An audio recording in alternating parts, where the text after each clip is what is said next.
Pak Prabowo itu memang menginginkan ada super team, the best and brightest talents yang bisa membantu beliau menyusun policy, strategi dan aksi yang real dan akhirnya mendapatkan progres yang baik sesuai dengan janji kampanye beliau. Ada strategi transformasi yang ingin dijawantahkan dalam 5 tahun ke depan ini. Dan kalau menggunakan kata zakon kabinet yang saya pahami memang harus di backup dengan kekuatan professionals. Tetapi yang saya juga tahu, mungkin saya salah di sini, tapi Pak Prabowo juga tidak terlalu membangun sebuah dikotomi. Ini profesional, ini politisi. Nggak begitu. Karena pada kenyataannya ya blending juga gitu. Kan tidak persis harus dikasih garis lurus gitu. Banyak juga politisi yang berasal dari kalangan profesional. Termasuk yang ex-militer misalnya gitu, seperti saya sendiri. Itu kan profesional sebetulnya. TNI dengan segala tahapan profesinya kan. Tetapi kemudian masuk menjadi seorang politisi.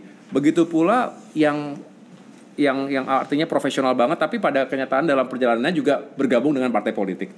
Jadi tidak bisa langsung dibikin garis garis yang tegas gitu antara politisi dengan profesional. Nah, justru menurut saya kombinasi yang pas begitu ya, beliau yang paling tahu bagaimana mengaduk rumusannya gitu ya, sehingga begitu ada perjuangan politik yang harus disinkronkan dengan perjuangan administratif di pemerintahan ini juga bagus. Begitu. Kenapa masyarakat masih terjebak dengan persepsi itu menurut Mas Ahaye? Profesional dan partai seolah-olah yang partai ini pasti buruk, yang profesional ini bagus. Padahal pada prakteknya kami juga tahu kalau partai profesional yang nggak punya dukungan politik di parlemen, programnya juga nggak jalan sama sekali. Gitu. Dan banyak juga profesional yang lebih politiking dari orang partai. Pada faktanya gitu kan. Lebih jago dia kan. Lebih jago ini kawan Adi dah. Adi baru tulis Kakak Subaca. Baik saudaraku, di sini saya juga sedikit mau berpendapat ya terkait masalah Mas Ahaye. Ya, sekarang kan Mas Ahaye sudah menjadi menteri di kabinet Pak Jokowi ya, sebagai menteri pertanahan. Nah, sekarang ini setelah Pak Prabowo ya menjadi presiden terpilih dan Mas Gibran sebagai wakil presiden terpilih, saya yakin ya Pak Prabowo akan memilih para menterinya yang betul-betul mengerti tugas ya yang akan dilaksanakannya di kementerian. Nah, ciri-ciri atau salah satu contoh bahwa seseorang bisa mengerti tugasnya ya di kementerian, tentunya dia punya pengalaman ya. Tentunya seorang menteri yang sudah punya pengalaman sebelumnya di bidangnya. Ya. Contoh mungkin di perikanan kelautan. Ya. Menteri yang menjadi yang diangkat untuk mengurusi perikanan kelautan adalah yang mengerti terkait perikanan kelautan. Nah, kalau menteri pertanian ya yang mengerti terkait pertanian. Dan saya melihat Pak Prabowo tidak hanya memilih dari kalangan tua, tapi Pak Prabowo juga memperhatikan kalangan muda. Nah, contoh ya anak muda yang memahami pertanian dan berada dalam organisasi tani, ya yang anak muda yang bisa dijadikan menteri salah satunya adalah siapa ini ya, yang sekarang jadi wakil menteri. Ya, wakil menteri pertanian. Nah, itu cocok jadi menteri pertanian karena memang berkecimpung dalam dunia pertanian. Ya. Itu. Dan itu masih muda yang sekarang baru diangkat oleh Pak Jokowi itu sebagai wakil menteri. Nah, itu ya. Pak Sudarsono ya, Pak Darsono ya, Pak Sudarsono. Nah, itu bisa anak muda.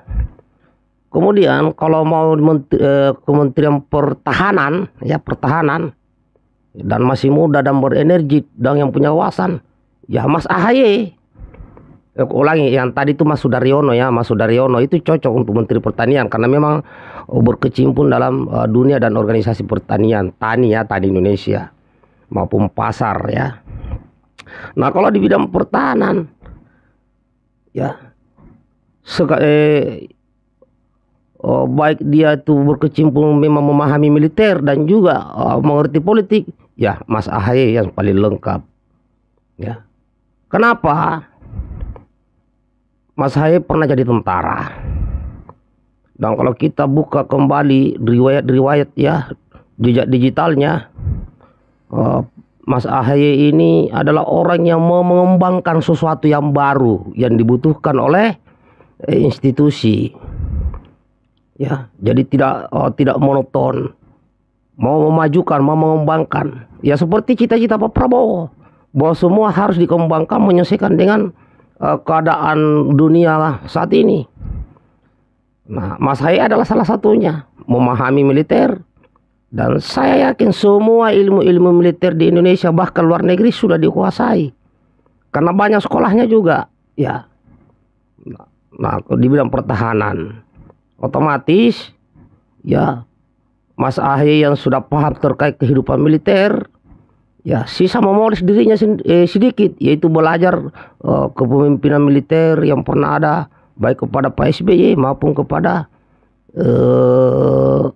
Pak Prabowo. Nah ini pasti profesional di situ, sekaligus politikus. Karena apa? Seorang Menteri Pertahanan itu adalah mereka yang ingin mengembangkan sesuatu, lebih maju lagi. Apalagi cita-cita Pak Prabowo adalah pengembangan produksi dalam negeri, ya, alutsista kita. Nah, saya yakin Mas Ahaye sudah punya cita-cita seperti itu. Itu kalau saya ya, Menteri Pertahanan. Kemudian Mas Ahaye ini pergaulannya dunia internasional, ya, dunia internasional. Jadi mudah menyerap ilmu-ilmu yang baru yang belum ada di Indonesia tapi ada di luar negeri, itu dikembangkan di Indonesia. Ya. Kemudian ada lagi beberapa perwira ya, jenderal yang memiliki wawasan, memiliki pengembangan sesuatu yang positif terhadap TNI ya, Maijen Kunto. Kalau bisa saran saya Maijen Kunto dia ditaruh di tempat yang strategis. Ya, karena banyak sekali juga karya-karyanya. Ini nih orang-orang hebat semua. Ya, orang-orang hebat.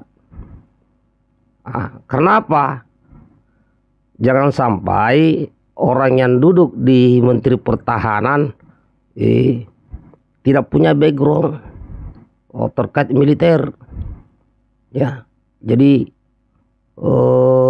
agak susah berkembang.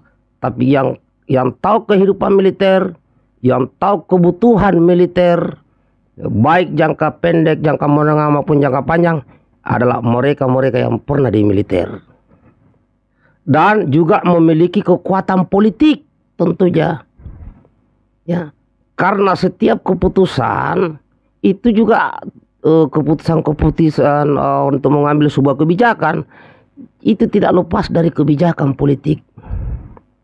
Nah saat ini yang punya sosok baik itu profesional dan kekuatan politik yang saya lihat dan sangat muda juga ya, dan masih muda dan berwawasan jauh ke depan, cerdas, hanya Mas Ahaye.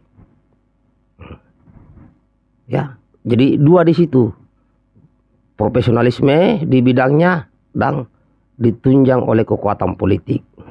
Saya yakin, ya, Kementerian Pertahanan yang sudah dirintis oleh Pak Prabowo yang berkembang saat ini akan terus meningkat.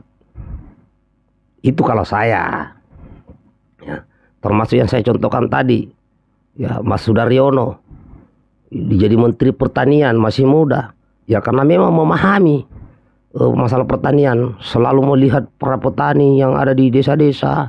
Nah itu tidak salah pilih, ya, karena kita sudah bisa merasakan kawan. Ada seorang menteri ditaruh di jabatan menteri itu tapi nggak tahu apa-apa. Yang penting jadi menteri aja. Ada yang begitu, yang tidak paham apa tugasnya. Yang penting asal lewat, yang penting dapat jatah menteri. Tapi yakinlah kawan, ya Pak Prabowo ya pasti akan memilih menteri atau pembantunya sebagai selaku presiden adalah orang yang bisa memahami tugasnya, ya, yang memahami apa yang harus dikerjakan. Bagaimana menurut sahabatku? Baikkan videonya dan selamat berdiskusi.